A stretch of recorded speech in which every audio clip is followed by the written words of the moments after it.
Okay, let's just be honest for a second. I want you to think about the last time a story that really got to you. Not just kept you entertained, but actually reached inside you and just squeezed. We're going to get into why that powerful connection to people who don't technically exist is actually one of the most real and neurologically valid things you can ever experience.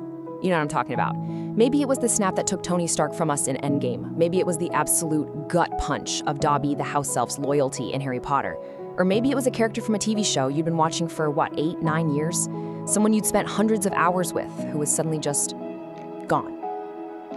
If you have ever felt that genuine physical ache of loss for someone made of ink or pixels, I want you to know something. And I really need you to hear this.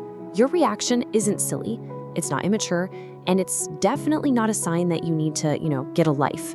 It's a sign that you have a healthy, empathetic, and perfectly functioning human brain, and it's doing exactly what it was designed to do.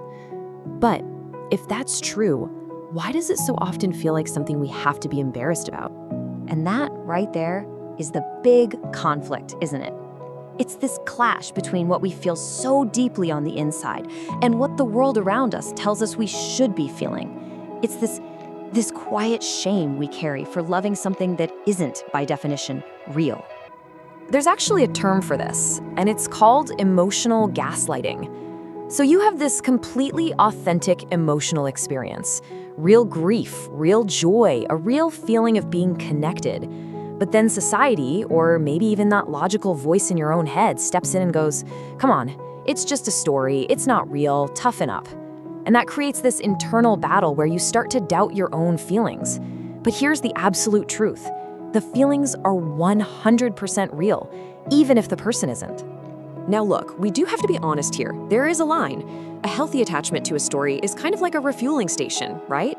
It's a place you can go to feel inspired, to feel seen, before you head back out into your real life. The danger comes when that station becomes more like a permanent bunker, when we start using stories to numb out real-world pain, or when the safe, predictable world of a story starts to feel way better than the messy, risky business of actual relationships. Well, that's when it's probably a good idea to take a closer look at what's going on. So, to really understand the power and, the potential pitfalls here, we need to look under the hood. We need to see what's actually happening inside your brain when you press play or crack open a book. Why, on a biological level, does it all feel so profoundly real?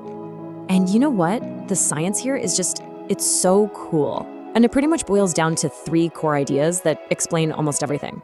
We're gonna walk through something called parasocial interaction, then we'll hit mirror neurons, and finally, a concept called social snacking. These 3 things together, they're basically the foundation of your brain's love affair with stories. So first up, parasocial interaction. Just think about it for a second. For pretty much all of human history, if you saw a face and heard a voice sharing their intimate secrets with you every single week, well, that person was part of your tribe. They knew you knew them, it was a two-way street. Our brains, you see, are running on some pretty old software. They just haven't evolved to really get the concept of one-way intimacy from TV or books. So when a character looks at the camera or shares their private thoughts, your ancient tribal brain just logs that as a real social bond. It has a really hard time telling the difference. Next, we've got what's basically the neuroscientific smoking gun here, mirror neurons. These cells are incredible. They're the hardware for empathy.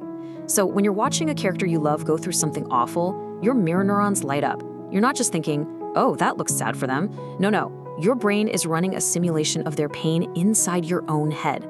On a neural level, you are feeling a version of their sadness. You feel bonded to them because you've literally shared their experience in your own brain. And last but not least, we have social snacking. This is brilliant.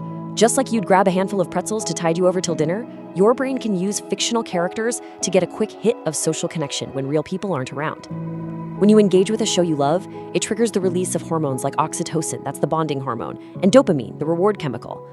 It's this amazing psychological survival tool that helps fight off the really damaging effects of being lonely. It's your brain's way of getting a comforting little dose of community, even when you're completely alone. Okay, so that's the theory. Parasocial interaction, mirror neurons, social snacking, got it. But what does all of this actually look like in the real world? Let's connect the science to some situations that I'm guessing are gonna sound pretty familiar. Let's break this down. First, the comfort character. Okay, you've had a terrible day, you're drained, you get home, and you put on a show you've seen a million times, maybe Friends or The Office. This is pure social snacking in action. Your brain is craving that predictable, soothing hit of dopamine it gets from these familiar faces.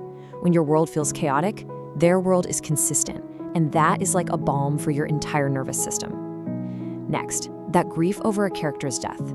You've spent years with this person, your mirror neurons have carefully built this detailed map of them inside your brain. When they get killed off, that entire map is just violently ripped apart.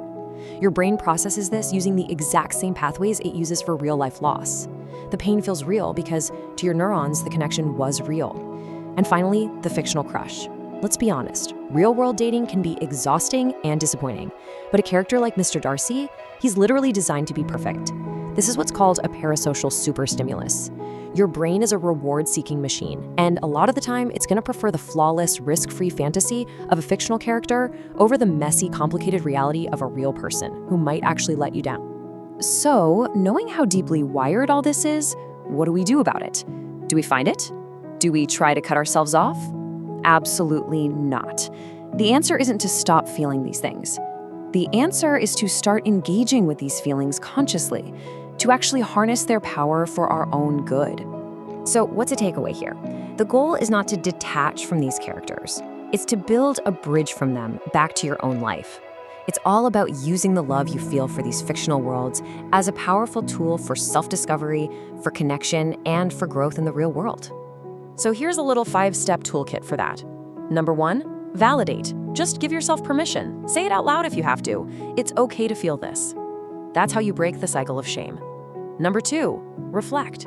The characters we adore are mirrors. Ask yourself, what is it about them that I'm so drawn to? It almost always points to an unmet need inside you. Number 3, connect.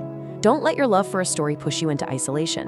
Use it as a bridge. Join a fan group, find your people, and turn that parasocial energy into actual social energy. Number 4, analyze. Get real with yourself. Is your obsession with a superhero maybe a sign that you feel powerless in your job? The character is a signpost. Don't just stand there admiring the signpost, walk in the direction it's pointing. And finally, number 5, grieve. When a story you love ends, give it a proper goodbye. Practice what's called greedful detachment. Maybe you write a letter thanking the characters for the journey. This kind of ritual gives you closure and helps turn that painful ache into a beautiful memory.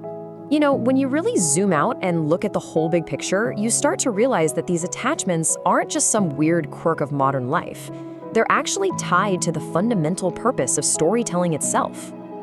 I mean, think about it like this. For thousands and thousands of years, we have used stories as flight simulators for the human experience. They let us practice a courage we don't have yet, feel loves we haven't found, and navigate dangers from a totally safe distance. They are, and they always have been, a proving ground for our empathy. So, the next time you feel that deep pull, that profound connection to a character, please don't dismiss it. Don't be ashamed of it. Recognize it for exactly what it is. It's not a software bug in your brain. It's a core feature. It is proof of your amazing, your powerful, and your deeply human capacity to connect and to care. The very fact that your heart is powerful enough to love someone who doesn't even exist, that's an incredible thing. It means your empathy has no limits. So the only question left, really, is this. Once you've visited these other worlds and learned from these other lives, where in your own world will you choose to direct that incredible power?